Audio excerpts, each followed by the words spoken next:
Now we get to a chapter where we will discuss general positions in the middle game, not based on any specific topic, but complex positions we will check out. And the very first example I bring to you is an example between Bogdan Lalic and Viktor Korchnoi.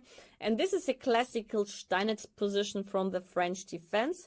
And if you look at this position and someone would wonder who is better, most would prefer white, because they see that there is a kind of very harmonic construction of pieces, some space advantage, a good outpost on d4, whereas black has a very silly knight on b6 because it doesn't really have a perspective on c4.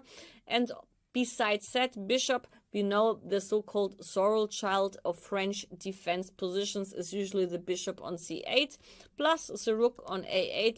They are not developed. But okay, sometimes you may be wrong with your evaluation because you forget to check out the most important thing. And in chess, the most important thing is the king. So if the king is unsafe, then all the other benefits suddenly don't weigh too much anymore, because the king is the piece which will decide the game eventually, because if it's checkmate, and it doesn't matter if you have material up or if you have a better development. The most important thing is always the king safety. And if we compare the kings in this position, we can see that black's king is super safe and white's king is still in the center. So now we have to take a decision, because actually in chess, every move we have to take a decision.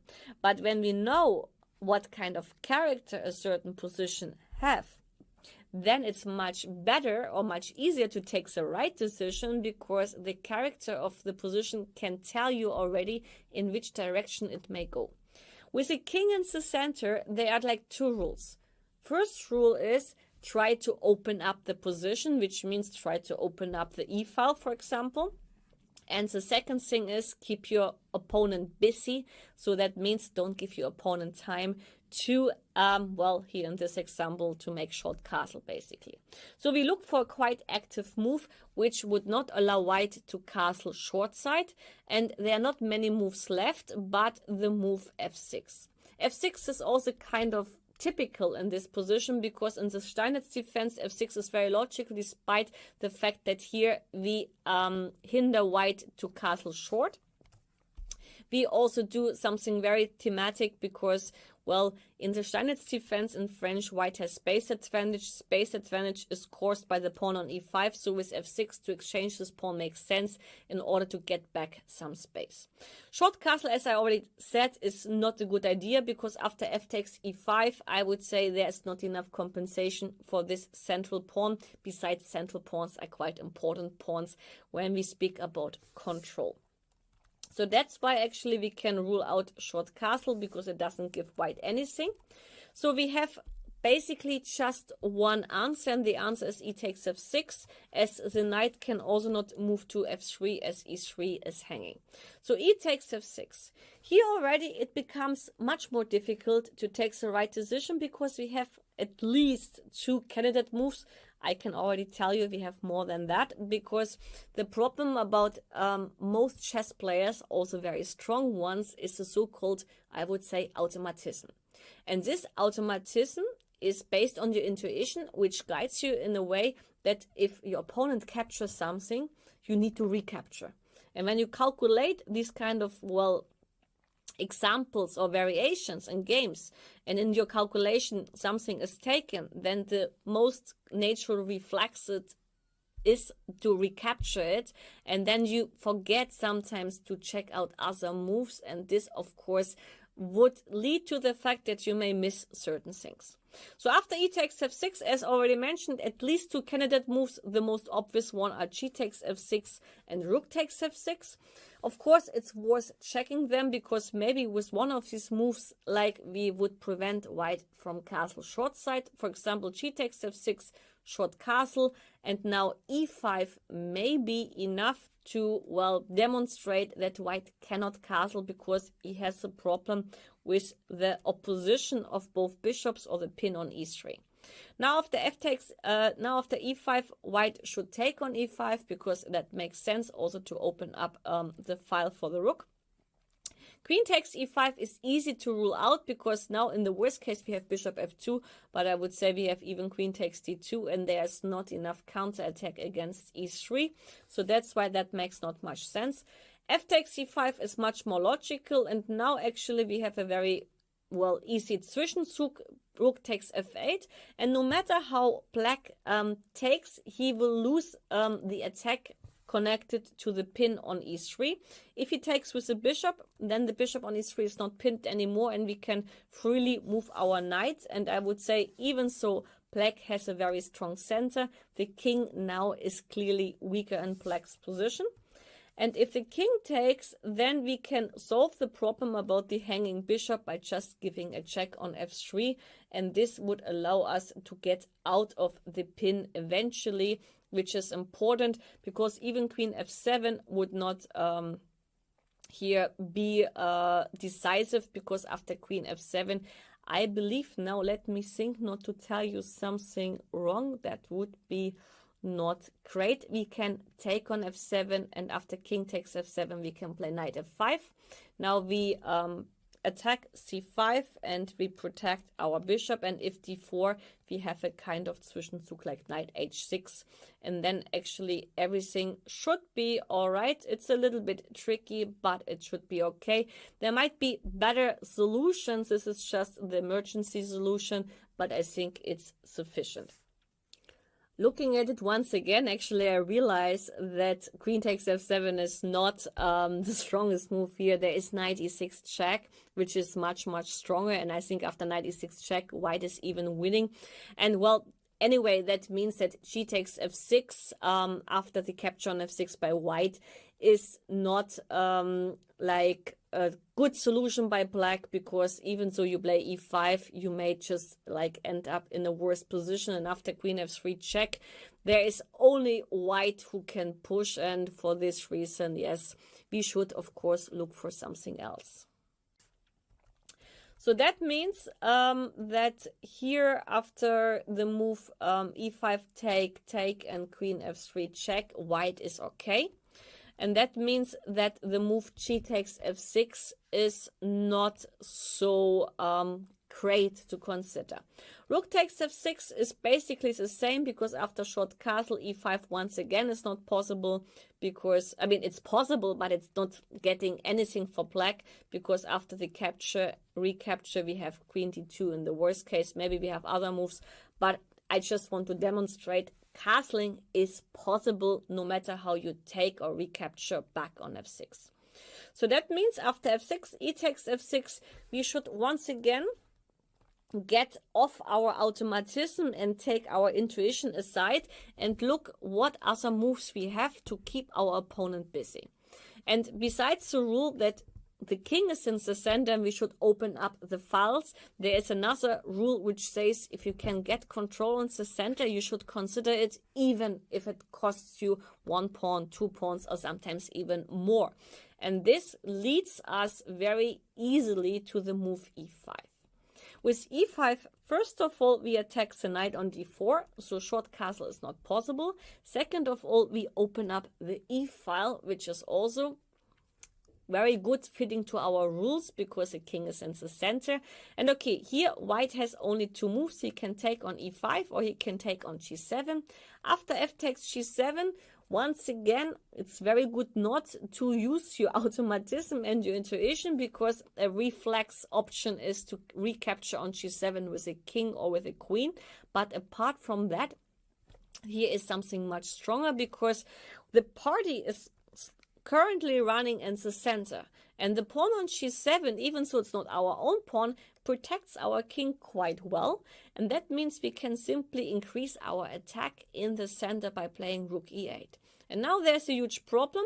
The knight cannot move, because otherwise the bishop on e3 is hanging, and if you take on e5, queen takes e5, now there are 2 pieces attacking that bishop on e3. Besides, also d4 now is hanging as the bishop on e3 is pinned, and we can just quickly sum it up. This is lost for white. So f takes g7 doesn't work. For this reason here, white should take on e5, queen takes e5, and now he should play queen d2. After queen d2, once again, of course, since we have already seen the move, it would be good to do something to hinder white from castling. This time also the long castle is possible. So that leads us to rook e8, which looks at the first glance very attractive. But here, unfortunately, white has a trick. He can give a he can play a sort of Zwischenzug. He gives a check on f7. The king needs to take, and now, unfortunately, the castle is coming with a check. And this is the way how white develops, and white will remain here with a very happy position and probably also a much better position. So that's why rook e8 doesn't work here, and for this reason, Viktor Korchnoi, he took on f6. And now, actually, the most curious moment for me, or the most irritating moment for me, appeared in the game, because, okay, white now has to take a very important decision. Should he castle and skip the pawn on a3, or should he, play something else, which is according to the rules of defense, to, either have a counterattack, which I don't see and which is not given, or to exchange, important attacking pieces. The queen on e5 cannot be exchanged, so I speak about the move rook f1 in order to exchange one of the attacking pieces as one option. The other option, as already said, is long castle. Let's go for the safe option first, because after long castle, I bring my king into the center, but I lose the pawn on a3. If we now look at this position, we have a pawn down. Okay, that's not great, but it's not the worst thing ever. But what do we have for that pawn? We have a very nice coordination. Bishop on g2 is decent, hinting on d5. Bishop on e3 is decent. Knight on d4 is great. The rooks are connected and the king is safe. What does black have? Black is a pawn up. He is underdeveloped with these two guys. He has a weak pawn. So from this perspective, we can see that white should have more than enough compensation for this pawn. And that's why actually for me, the move long castle seems like the only logical decision in the game. But somehow it wasn't chosen by Lalic, as he probably likes material very much. And that's why I decided to go for rook f1. And now the funny part happens here. If I were Korchnoi, I wouldn't even think twice. Since my opponent didn't use the chance to castle longside, I should not allow him any longer time, and that would lead me to the move bishop g4 instantly without even wondering about it. As a side note, actually, here rook takes f1, of course, would also prevent white from long castle, but after king takes f1, the king can get to g1, and then, white managed a sort of artificial castling, and that would actually make white quite happy, because he can later bring the rook to e1, and everything by coordinational means is fine again. But bishop g4 is very simple, because the thing is, like, white is not able to castle, and if you take, I take back, and then I have rook e8, and actually all my pieces are going towards the center, and it will be super, super difficult for white to defend on the long run. However, Viktor was not keen on that, because he believed, maybe it was also a kind of psychological trick, that if his opponent didn't decide to give up or to sacrifice a pawn one time on a3, he will not do it a second time. And the funny part is, he was right in this decision, because sometimes we can also use psychology in order to take the right decision, because when we know or sense the thinking process or the brain of our opponent, and we are sure that he will not do it if he didn't do it at the first time, then, of course, the move which was chosen by Korchnoi, bishop f5, is not unlogical, because with that bishop, we hint on c2, we get rook c8 running, and we have pressure, actually. Now taking, of course, doesn't really work, because the pressure on e3 would be too bad. But once again, here I would have used the chance to play long castle and simply sacrifice this pawn. And once again, actually, white should have still, maybe it's not as great as the move before, but still white should be surviving this. But after bishop f5, white decided to play a4, and now he prepares long castle, but after rook c8 already long castle becomes difficult as c2 is very weak. And okay, Korchnoi won the game nonetheless, so I mean this is not really important for us, because objectively speaking bishop g4 was a lot stronger. Because, okay, as I said, the king will remain still a long time in the center, and from the practical point of view, it's super hard to defend.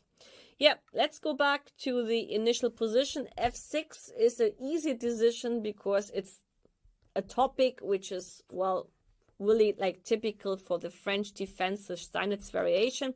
After e takes f6, the decision becomes much harder because you have to do something of your intuition, and that's why always it's good to characterize a position before you take certain decisions, because if you characterize this position, you know the king is in the center, and then two rules can be keep the king in the center, like by keeping your opponent busy, or open up the center like with the move e5, and suddenly the process is much easier in taking the right decision at the end.